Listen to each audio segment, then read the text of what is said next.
Hi, this is Paula Gloria, and this show is called Farther Down the Rabbit Hole. And what we're going to do today is we're going to call up Molly Cheshire and see what Molly's been up to. So I'll switch you over to Skype here.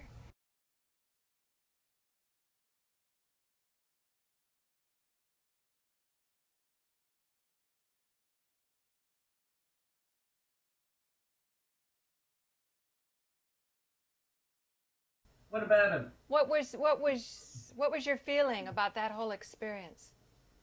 I thought he presented a very clear argument that was remarkably devoid of any kind of emotionalism, which was kind of nice. I'm so used to dealing with, the Frank Cravens of our time.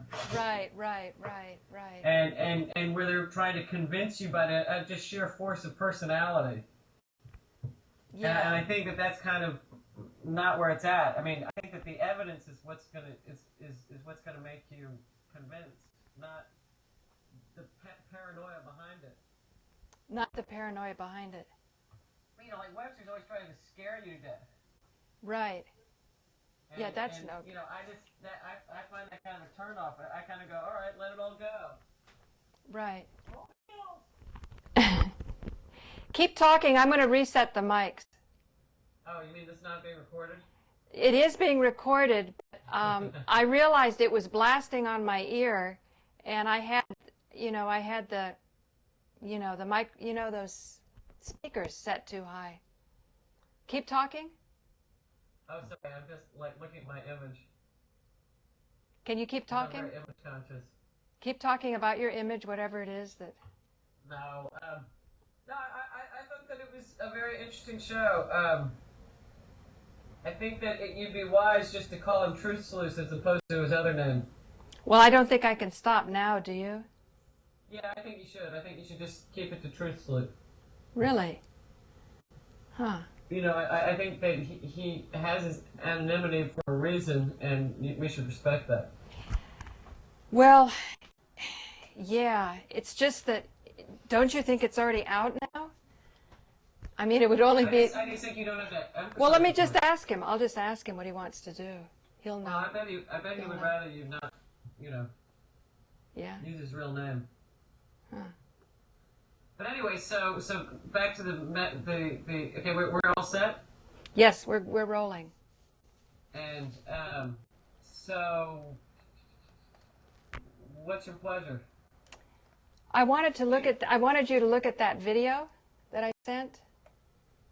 Oh, all right, let me call that up. You wanted to start off right off the bat with that? Yeah. Alrighty, let me see here.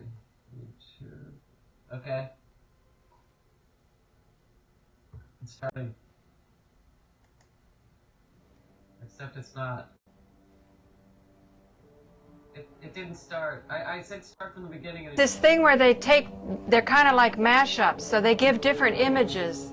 What would be the point of showing this to me? Is it about sex or is it about 9/11? No, it's about 9/11, but it's also about the Illuminati, and sex is kind of about getting clear in your head. So I think last night, Molly, before I experienced the negativity, after talking to Alan, but knowing that it really wasn't Alan, except that I got myself in a vulnerable state, it was the Naudet brothers. Somebody sent me an email showing them with the Dalai Lama. And I thought, my God, if this TV fakery stuff is true, and they did that, it just made me feel. I wrote you an email, and I said, I'm going to go to the sunrise and cry. I was wondering why you were crying. I was going. Yeah. Did you look at the link? I did, but I didn't understand why you were crying. And now you finally explained it. You always have to tell me why you were crying. Right. Well, what did you feel to see those guys by the Dalai Lama? I forgot that they were in charge of the TV fakery, so it didn't really make any sense to me. Well, what do you think now?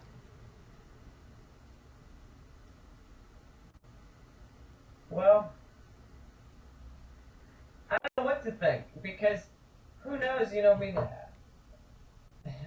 who knows what really went on? I mean, I want some hard and fast evidence, I mean, my attitude is that innocent until proven guilty. Okay. Beyond a shadow of a doubt. Okay, so what I'm saying is, if that gash, oh, you know what else, Molly? You know what else? Somebody said that gash is not that important. You know why? Why? They said what's even more important is that secondary explosion. Right. I agree with that.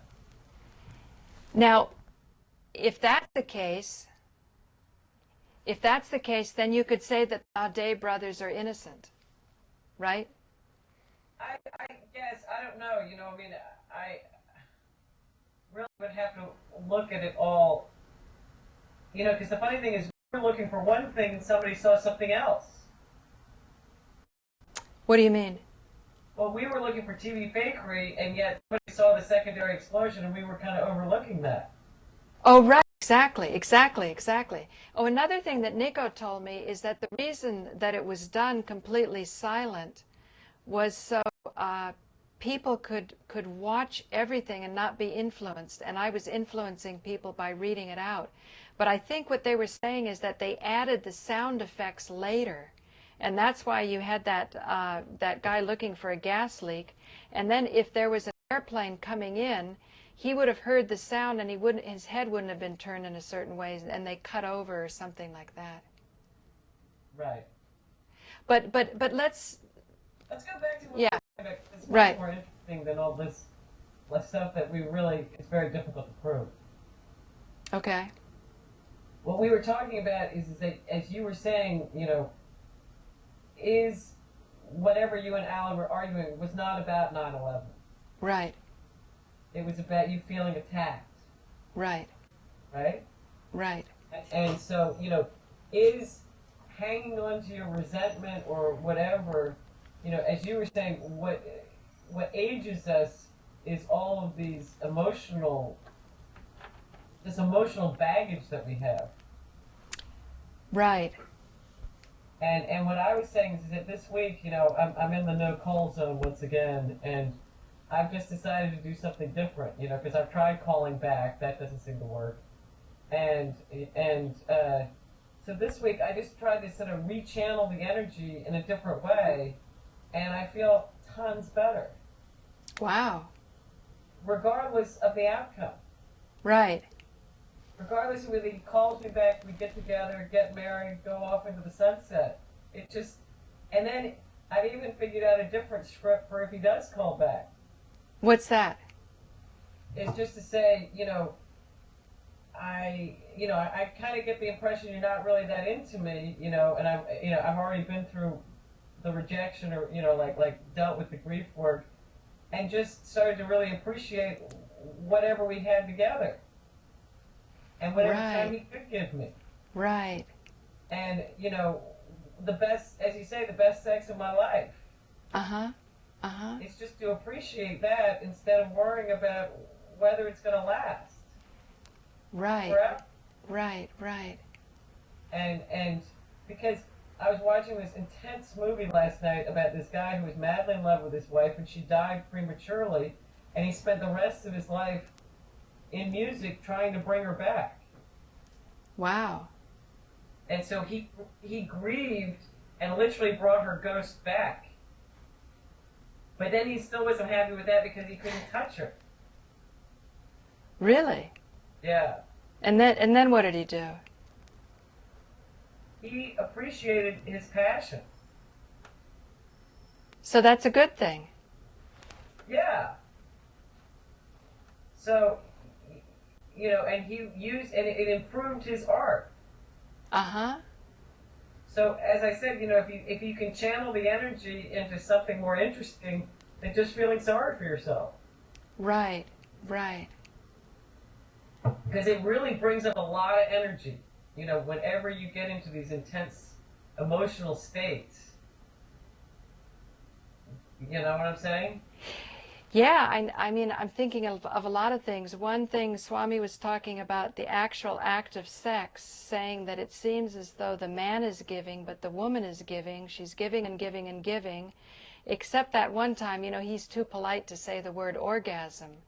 But it seems as though if you really analyze what he's saying, At the times that you're feeling the most pleasure is when you're actually losing the most energy. And the times you're going through the greatest pain could be the times that you are amassing whatever you need to amass in order to go to the next level. Right. So it sounds like you did that with the yoga. Well, I've had some intense yoga practice this week, you know, and it's just like, I mean, today I went into the gym and I was like 3 times as strong as I've been like for weeks and weeks and, you know, like months even. And I pulled off 5 pounds this week. Really? Yeah. Wow. I mean, not drinking helps.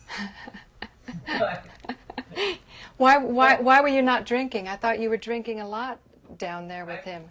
Yeah, I know, but I was. But last Saturday I had my last drink. Uh-huh. And so I just haven't even thought about it. I mean, I'm still smoking. Right. But that's the next to go. Right, right, right. But it was interesting. Instead of like saying I'm going to stop drinking, I just like didn't feel like it. But Even though I was going through all this turmoil, and the easiest thing to do when you're in a lot of turmoil is say, "Oh, let's take a drink and forget about it." Right, right.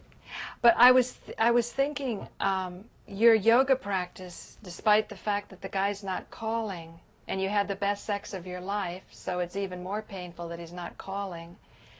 It just takes a decision, saying, I'm not going to be a victim. Right. It's that simple.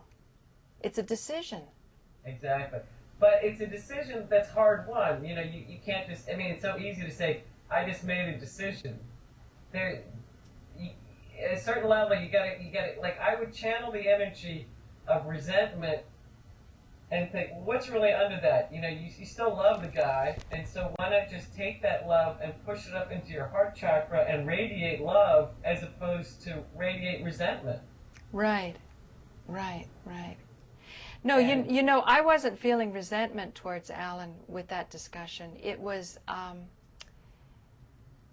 disappointment. Maybe disappointment's a type of resentment, but I know what it is, Molly.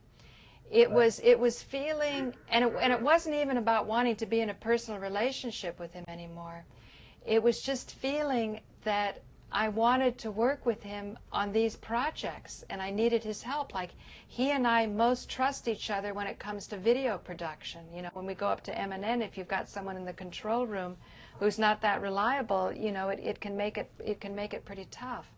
So by the time I went to bed, I had let go of that. So the way the negativity came was something so abstract.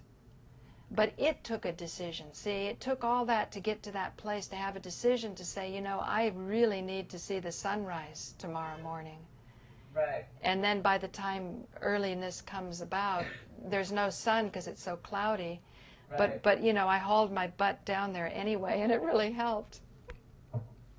No, because you had all that water to take it away. Yeah. Yeah, that's true. You know, I've been working, like Robin and I did an Agni Hotra tonight. Oh. How is that? And that? then I did all my dishes. Uh-huh. So something's shifting. I don't know, you know, I mean, it feels good today. It's really nice, though, then I mean, it's wonderful to be in love and you're thinking about the person, but it's wonderful when you know you're running on your own juice. Exactly. Oh, and then I got to this place because, you know, I was thinking about why I used to resent my father for not being the father I wanted him to be, and, you know, the things that I could have done, except I didn't have his approval in a way. You didn't think you had his approval. Well, you know, like he didn't want me to become a singer and all this kind of stuff. And I just thought, you know, what would it be like if we didn't care about what people thought about it? Oh, it'd be like heaven, right? Right. I mean, and I know that you don't care as much as I do, but but the thing is like literally, okay, I did my yoga practice, and then I go to the gym, right? And usually I go in there, and there's all these kind of guys, and I kind of like halfway avoid them, right? Because I just don't feel like dealing with it. well, I wanted them to be just kind of blasting, right? Like, I don't give a damn what anyone thinks. And there was just a different vibe. Wow. Wow, You know? that's a shift. It was a real shift. And it was just like, I just feel strong and great and, you know, not that you guys suck or anything like that, but, you know, it's like, you know, and there were all these attractive guys that, you know, normally don't show up, and I was like, wow, there's that one, and there's that one, and they're here, and they're watching me, and that's cool, and I don't care.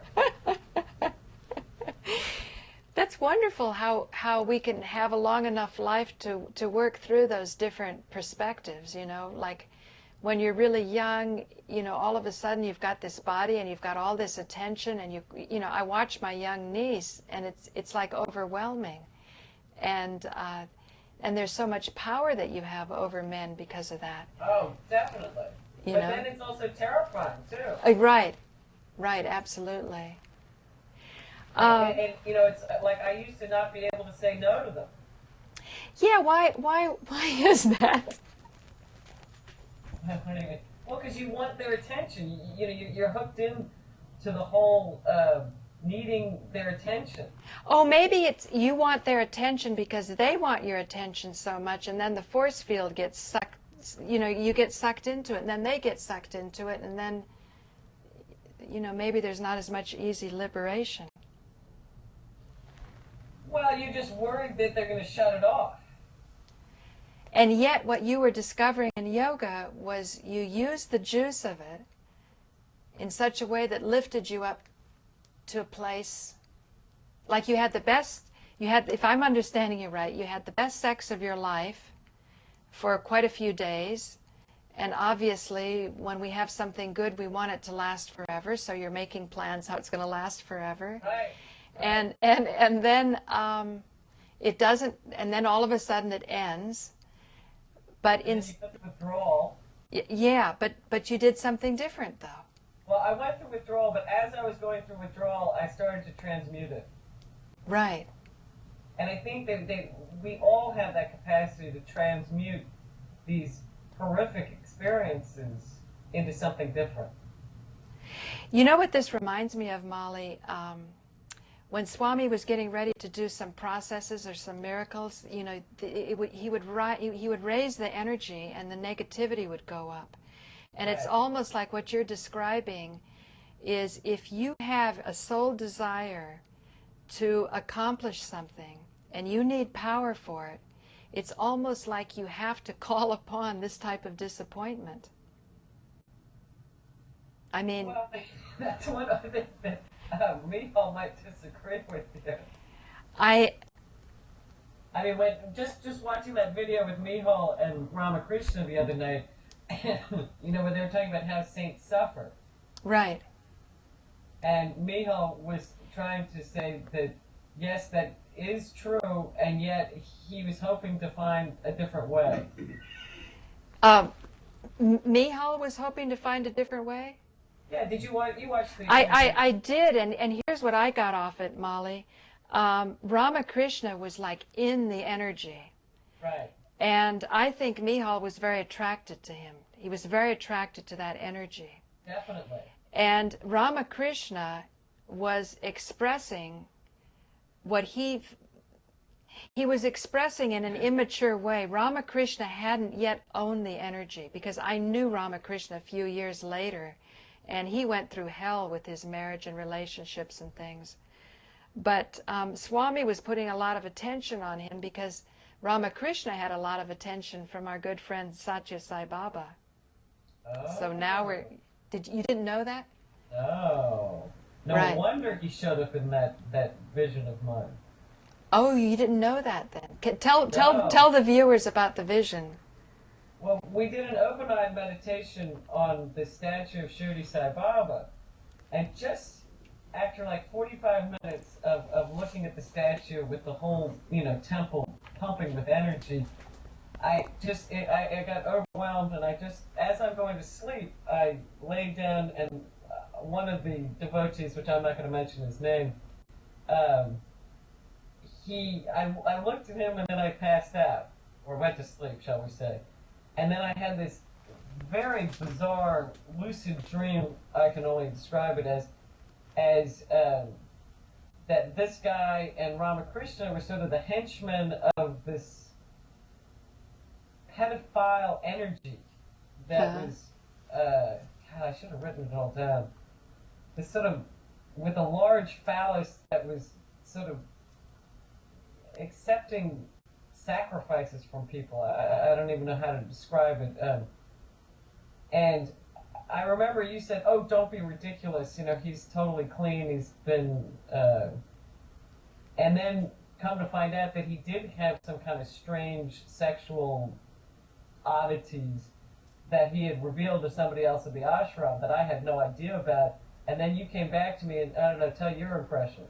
Oh, well, it's really interesting because Molly told me about this, and I thought, oh, you know, people who take a lot of alcohol have these sort of delusions or visions, and so I go into the temple, and damned if I didn't have a watered down experience, but I definitely got the hit, and it was so upsetting to me.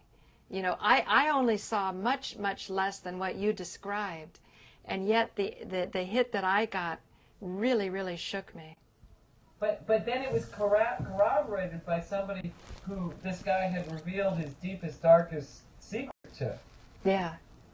And so it totally confirmed, you know, what I had felt, and you know, it was very interesting. You know, I mean, because then you start, as you say, you know, trust the experience as opposed to doubt it because, you know, you've done too much acid or too many drugs. Maharishi used to always say, don't doubt your experience, because if you doubt your experience, then you lose the energy and it's not going to come back. It's almost like your experience is testing you to say, are you ready for this? And then you accept it, and then you go on to the next level. Oh, you know, speaking of this, Molly, when you do see part 2 of the panel, did you, or maybe you were there with Josh Walensky, and he was saying to Alan, since you're a spiritual person, don't you know who did 9/11? I thought that was very open-hearted and sweet and innocent. Oh, no, I missed that. It was a beautiful expression coming from Josh, and we all glossed over, and it was only in editing that I caught it. And then I put, for a little subtitle, I said gifts of the spirit. But he actually was right on, because you're describing this temple experience that you can just know. Right. Right. Well, you definitely get a window into people's souls, you know, sometimes. You know, it doesn't always happen, and it may be colored by other things, but sometimes it's right on. And what I like is confirmation. Yeah. I mean, I believe in the experience, but it's always nice to have confirmation. And that's what I like about science, and that's why I'm always trying to ground everything in science. Right. Right. Because then at least you've got something that our dimension will accept. I like our dimension, you know. I think this fear of science has to do with a lot of the co-opting of information. Because when you actually, I mean, somebody always said that when you learn a subject, you should learn it from a master, not learn it from somebody not quite the master. Even if you're a beginner, or even Right. especially because you're a beginner, Exactly. you should be in the hands of a master. Not you know, like, Yeah, because you can get hurt. I mean, I was just thinking, I used to be a part of the Aikido dojo in New York, and when the main guy from Japan was there, I never got hurt. But when some idiot, you know, guest black belt from Holland showed up, he tossed me on my head, and I left the mat crying, which you're never supposed to do, and it shook up the entire dojo, and they changed all the rules after that. wow, Yeah. wow. But needless to say, that was my last, you know, I just left, I couldn't deal. Gee, Molly, I didn't realize, but you know, we got into pedophilia. Well, how are you dealing with that in the book these days? What are your thoughts? I'm laying it out there. You are. Yeah. If once I talk to Marianne this weekend, and then, you know, we'll you know, to all people concerned, who I'm not going to even mention because until we get him to sign off on it, you know, I'm willing to go with it. You know, an eyewitness is, you know, people can make up their own minds. You know, Molly, it's interesting. It just occurred to me, for all the heartache you're going through now, maybe it was necessary to get you to the place where you're taking this much responsibility. I don't think you would have said it with such confidence a year ago. What? The pedophilia stuff? Yeah. No, I was still pretty confident about it. But I'm more interested in the confidence I have about other stuff. Well, has anything shifted with the book? Because I always thought you're always wanting everybody's permission, but even the other day you sort of seemed to shift a little, saying that maybe you said you want people to like you all the time, but maybe you know that's unrealistic, so you're going to go with it. Well, I still, as far as Swami is concerned, when I finally get to a point where I'm really happy with the book, I am going to present it to the ashram and give them 3 choices. Everybody gets 3 choices. Leave their name in, change their name, or obscure their name and salient details that would really identify them. Uh-huh. And if they're going to sue me after all that, have at it. Really? I mean, yeah. Yeah. I don't really feel like I'm trying to slander anybody. I'm not trying to make Oh, anybody... yeah, right. That magic rule right now that I'm finding, that as long as you bear no ill will towards anybody, you can say practically anything you want. It can seem really hard to somebody else who may have some ill will there and therefore be very, very worried about coming on strong. But in truth, if you have no ill will, you can do it. In fact, I'm trying to make everybody look not good, but be as truthful as possible to my perception of events. Right. You know, and you know, of course I have opinions, but they're conjecture. Mm-hmm. And you know, I am really trying to stick to facts. Wow. Yeah.